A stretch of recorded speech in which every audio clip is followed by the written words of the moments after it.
এবারের জাতীয় সংসদ নির্বাচনে মূল লড়াই বিএনপি ও জামায়াত ইসলামের মধ্যে।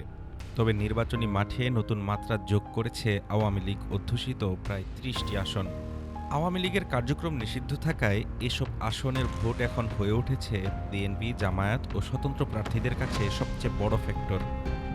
কোথাও কবর জিয়ারত, কোথাও নিরাপত্তার আশ্বাস, আওয়ামী লীগের ভোট টানতে নানামুখী কৌশল চলছে।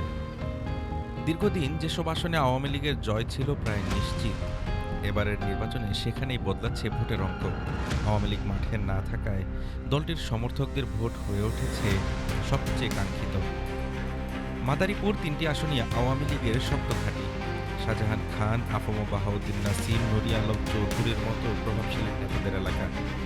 এখানেই আওয়ামী লীগের ভোট পেতে কবর জিয়ারত থেকে শুরু করে গোপন যোগাযোগ সবই আলোচনায়। মাদারীপুর ১ আসনের বিএনপি প্রার্থী নাদিরা আক্তার আওয়ামী লীগের সাবেক সংসদ সদস্য ইলিয়াস আহমেদ চৌধুরীর খবর জিয়ারত করেন। এরপর স্থানীয় অন্তত ২০ জন আওয়ামী লীগ নেতা প্রকাশ্যে বিএনপির পক্ষে সমর্থন জানান। শরীয়তপুর ১৯৯১ থেকে ২০২৪ প্রতিটি নির্বাচনে আওয়ামী লীগের জয়। কিন্তু এবার দৃশ্যপট বদলাচ্ছে। ১.৫ মাসে উল্লেখযোগ্য সংখ্যক আওয়ামী লীগ কর্মী যোগ দিয়েছেন বিএনপিতে। গোসাইয়ের হাটে ৫ শতাধিক আওয়ামী লীগ নেতাকর্মী বিএনপির প্রার্থীর সঙ্গে সভা করে ধানের শীষে ভোট দেওয়ার ঘোষণা দেন। আওয়ামী লীগের দুর্গ গোপালগঞ্জে প্রকাশ্যে দল বদলের ছবি নেই, তবে ভোট টানতে চেষ্টা থেমে নেই। বিএনপি, খেলাফত মজলিস ও স্বতন্ত্র প্রার্থীরা টুঙ্গিপাড়ায় বঙ্গবন্ধুর কবরে শ্রদ্ধা জানাচ্ছেন, দিচ্ছেন মামলা ও হয়রানি থেকে সুরক্ষার আশ্বাস। ফরিদপুরে আওয়ামী লীগের পুরনো ঘাঁটিতে বিএনপিতে যোগ দিচ্ছেন সাবেক নেতারা।